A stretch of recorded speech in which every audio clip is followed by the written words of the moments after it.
Tech and clips.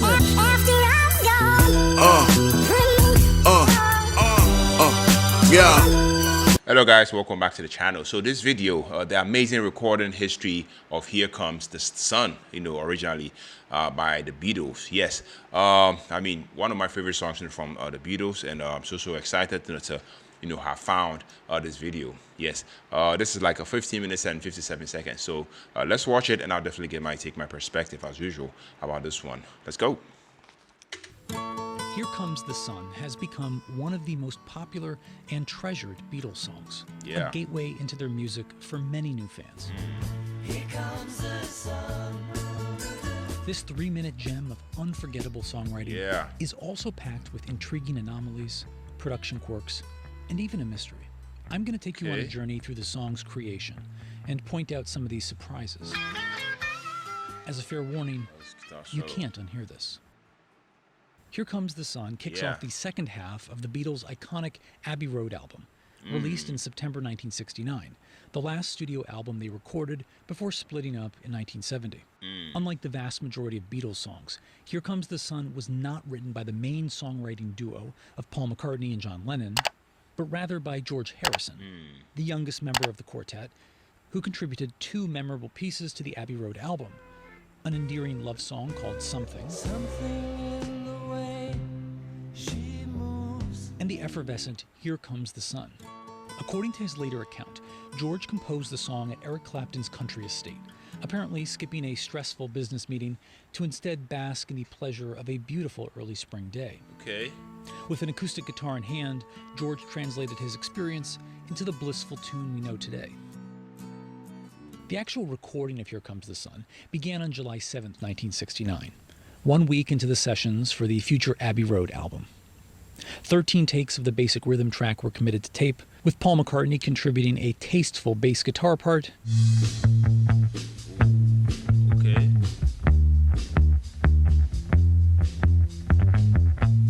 Ringo Starr delivering a dazzling, intricate performance on drums,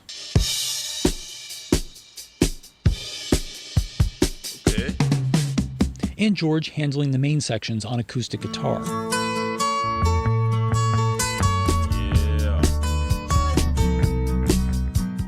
The only Beatle not present was John Lennon, who was recovering from a recent car accident in Scotland. After 13 takes, the band decided that the last one was the best of the bunch. On the next day, July 8th, George recorded fresh lead vocals, replacing his guide track from the previous day's session. Here comes the sun, doo-doo-doo. Here comes the sun, I say it's all right. Paul then joined with George to add gorgeous double-tracked harmony vocals. Here comes the sun, doo-doo. Here comes the sun. One of these harmonized sections might sound familiar. Sun, sun, sun, here it comes. It was likely inspired by a song called I Live for the Sun, originally by the Sunrays, which became a hit in the UK in 1968 when covered by a group called Vanity Fair. Sun, sun, sun, sun, sun, sun, here it comes. While the main elements of the song were now in place, it was far from finished. A week later, on July 16th, George added a few more textures, including a harmonium and some hand claps. After a brief hiatus, production picked up again in early August. On the 6th and the 11th, George experimented with adding electric guitar, some of which survived into the final mix, and some didn't. On the parts that survived, George used a creative technique to transform the sound of his electric guitar into something almost unrecognizable.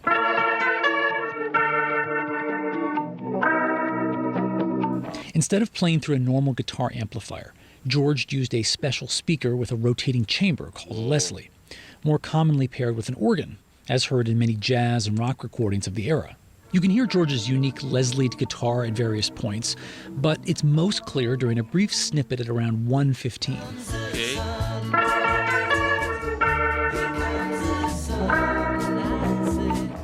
Interestingly, before recording Here Comes the Sun, George had experimented with this technique on a song called Badge, co-written with his friend Eric Clapton for the band Cream. Wow. George even noted on the lyric sheet to Here Comes the Sun that this part was the, quote, son of Badge.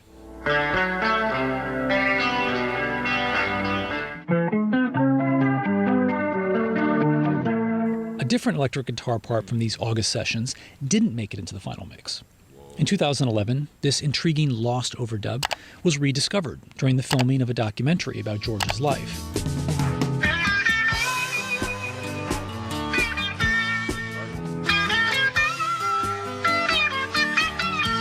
George ultimately felt the guitar solo didn't really fit and instructed the EMI engineers to leave it out of the final mix. Okay.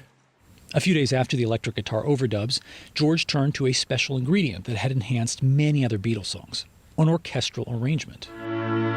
As usual, the band's multi-talented producer, George Martin, quickly whipped together a beautiful arrangement for a string and woodwind ensemble that was recorded by session musicians at EMI on August the 15th. Okay.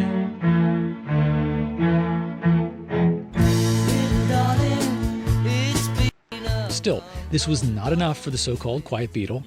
With just days to go before the album was set to be mixed, George felt that his song needed one final ingredient: the fabulous and otherworldly sounds created by a new electronic instrument called the Moog. Okay.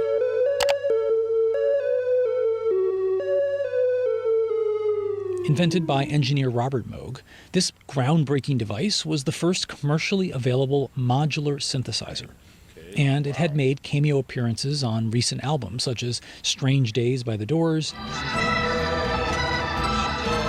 and Bookends by Simon & Garfunkel. George had first witnessed the Moog's capabilities while producing Apple artist Jackie Lomax's debut album in Los Angeles the year before.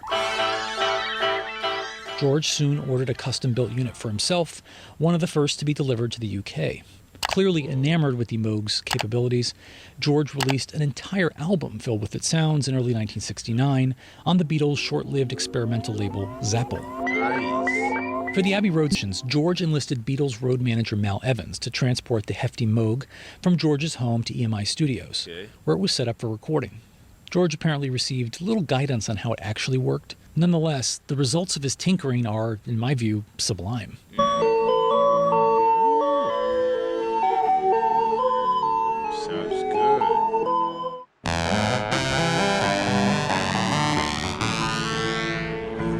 The other Beatles were fascinated by the Moog too, and so it augmented a handful of other Abbey Road tracks, including Maxwell's Silver Hammer,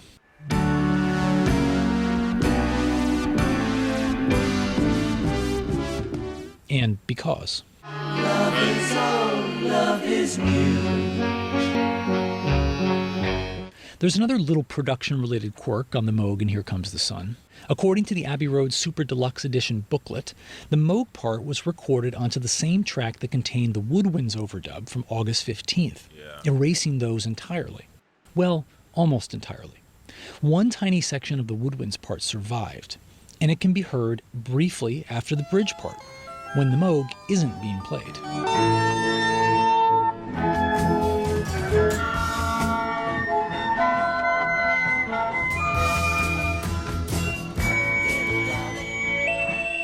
With all of the pieces finally in place on the packed 8-track tape, the beautifully layered recording of Here Comes the Sun was finally ready to be mixed, where, of course, the anomalies continued. If you have perfect pitch or have tried to play along to the recording, you might have noticed that the key of the song is slightly sharp. For comparison, here's the original.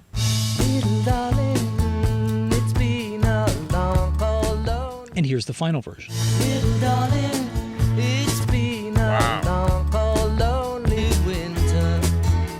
This intentional adjustment, often called varispeed, was occasionally used by the Beatles to lend a special texture to their studio recordings. Another post-production quirk in Here Comes the Sun was discovered much later. In most of the choruses, George adds, "and I say," following the second line. Here comes the sun, I say. But in the last chorus, George skipped it. Here comes the sun. Or so we thought until 2006, when Here Comes the Sun was remixed for the Cirque du Soleil musical Love. In that version, the missing line was restored and heard by fans for the very first time. Here The last piece of Here Comes the Sun post-production trivia is a bittersweet one. The day that the song was mixed, August 20th, 1969, marked the last time that all four Beatles, Paul, John, George, and Ringo, were together in the studios at EMI. The end of an unparalleled 7-year creative journey in those hallowed halls. One of their tasks on that last day together was to determine the order of songs on the album. They ultimately decided to place Here Comes the Sun as the opener on the second half of the album. A brilliant segue following one of the most intense songs in their catalog, I Want You, She's So Heavy, which ends abruptly during a swelling wave of multi-tracked guitars and electronic noise. Flip the record over, or nowadays just wait for a few seconds, and Here Comes the Sun, resetting the tone for the rest of side 2, leading into the joyful Abbey Road medley. There's a little surprise in the sequencing too, perhaps coincidental. Both sides of Abbey Road open with the same 2 words. Here come old flat top, here comes the sun. But that's not all. The same thing happens again 3 songs later during one of John Lennon's contributions to the medley, Sun King. Here comes the Sun King. There's a bit of a mystery as to which one was written first. One theory suggests that John might have actually inspired George long before the Abbey Road sessions began. Okay. The theory is based on a tape recording from the Get Back sessions in January 1969, when John was developing the riff to what would later become the opening to Sun King. While messing around, allegedly he sings Here Comes the Sun.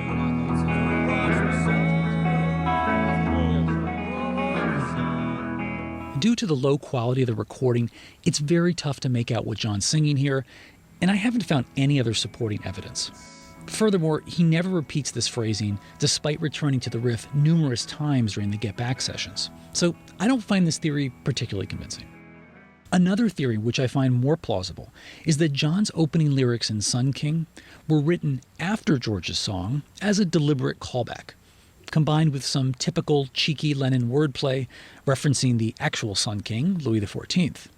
We don't know when John wrote the lyrics, but we do know that Sun King was recorded a few weeks after Here Comes the Sun. Adding to the confusion are a couple of entries in the Beatles newsletter from that summer where the 2 songs are referred to under a single title. It's also labeled this way on the tape box. Neither John nor George ever spoke about this uncanny connection, so we may never know the true origin story. A connection wouldn't be surprising, though. Sharing and emulating ideas within the group was part of the Beatles' formula all along. You can even trace a thematic line from Here Comes the Sun back to Good Day Sunshine on Revolver, or even earlier on I'll Follow the Sun, on which George played another lovely finger-picked guitar accompaniment. Origin stories aside, the impact of Here Comes the Sun cannot be overstated. Along with its Harrison counterpart on Abbey Road, Something, Here Comes the Sun marked a major turning point in George's recognition as a songwriter. That's true. Producer George Martin later commented that it was the first time that George had really come through with a brilliant composition. Yeah, I agree. John and Paul were equally impressed and praised the song in many later interviews. Despite the collective admiration, Here Comes the Sun wasn't chosen by the band as a promotional single in the US or the UK. Early public reactions were not unanimously positive either. A New York Times review called George's contributions to Abbey Road mediocrity incarnate. All these allegations true? No. Any criticism was pretty short-lived, and George's prowess as an independent songwriter would be confirmed the following year with his universally acclaimed triple album, All Things Must Pass. Indeed, the passage of time has been kind to Here Comes the Sun. George performed it live on a handful of memorable occasions, including at his 1971 concert for Bangladesh, Here comes the sun. and in 1976 in a gorgeous duet with another musically inclined Paul, Simon, on the American late-night TV show Saturday Night Live. Sun, sun, sun, here we come. And then, of course, there's the Eric Idle version.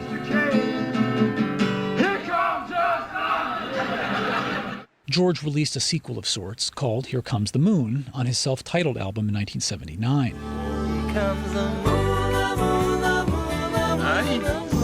Speaking of outer space, Carl Sagan lobbied for Here Comes the Sun to be included, among other celebrations of human achievement, on the famous gold disc aboard the exploratory spacecraft Voyager 1. but unfortunately permission couldn't be secured in time. A different remarkable upward journey would await Here Comes the Sun decades later, rocketing to the top of digital music platforms in recent years as the most streamed Beatles song ever, and by a considerable margin. It's a bit ironic that a George Harrison song, rather than a Lennon-McCartney hit, has become the gateway into the Beatles for new generations of fans. Yeah. Here comes the sun. It's not hard to understand why. It contains the raw ingredients of so many of their hits. Irresistible songwriting, compelling performances, and innovative studio techniques. George's experimentation with the Moog synthesizer was yet another step in the band's long history of introducing eclectic instruments into their music, from the sitar on Norwegian Wood to the mellotron on Strawberry Fields Forever. Beneath its masterful production, the message of Here Comes the Sun is timeless and universal. George wrote this anthem of optimism during a harrowing period in his life, surrounded by seemingly insurmountable personal and professional challenges. But no matter how long, cold, or lonely the winter may seem, we have to remind ourselves, like George, that the sun will come again, and it's all right. Yeah. What do you think of Here Comes the Sun and its many anomalies? Let me know in the comments. If you'd like to support my channel further, consider becoming a YouTube member to get access to some special perks. And as always, thanks for watching.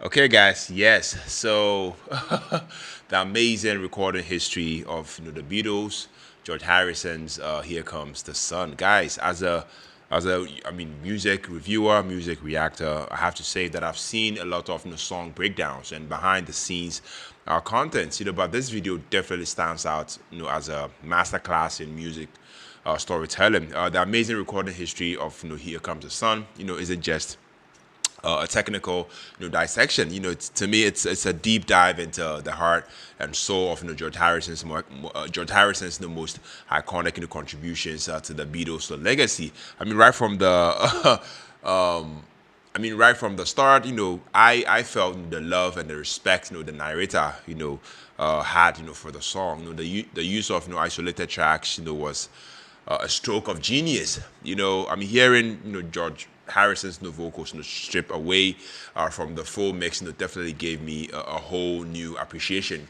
for how delicate and yet purposeful his delivery was. The Moog synthesizer part, which often gets overshadowed in the final version, to me is given the spotlight in this video. And wow, guys, it's otherworldly. It really shows how innovative the Abbey Road sessions were. One thing that hit me as a reactor, is just how much of a labor of love this song was for George.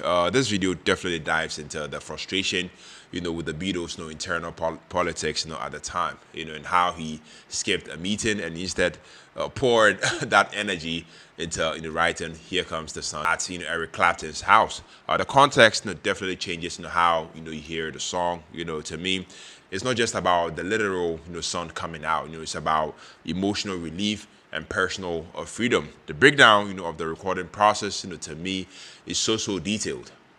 From the time signatures to that sneaky 11 8 bar to the orchestral arrangement. It definitely becomes clear just how musically sophisticated in this track really is. And yet the end results definitely felt so effortless. That's the magic of the Beatles, if you ask me.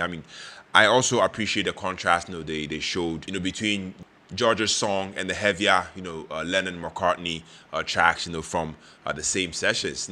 To me, it reinforces why the song continues to resonate across generations. It's pure, it's hopeful, and it's beautifully crafted. Yes, I love it, guys. Yes, to me, this isn't just a match watch for a Beatles fans. It's definitely essential for anyone who appreciates the art of songwriting and recording. And to me, as a reactor, I was captivated by the way the video made me feel the music on a whole new level. It's definitely reignited my admiration for George Harrison, not as the quiet Beatle, but as a genius, in its own right. Yes, guys, let me know your thoughts, let me know your perspective. Let me know if you want me to get check out more videos such as this one on the channel. I'll definitely be glad to do just that. If you stuck with me to the end of the video, you're loved, very much appreciated on here. My name is Philip, and also the next reaction. Take care, stay safe, peace out.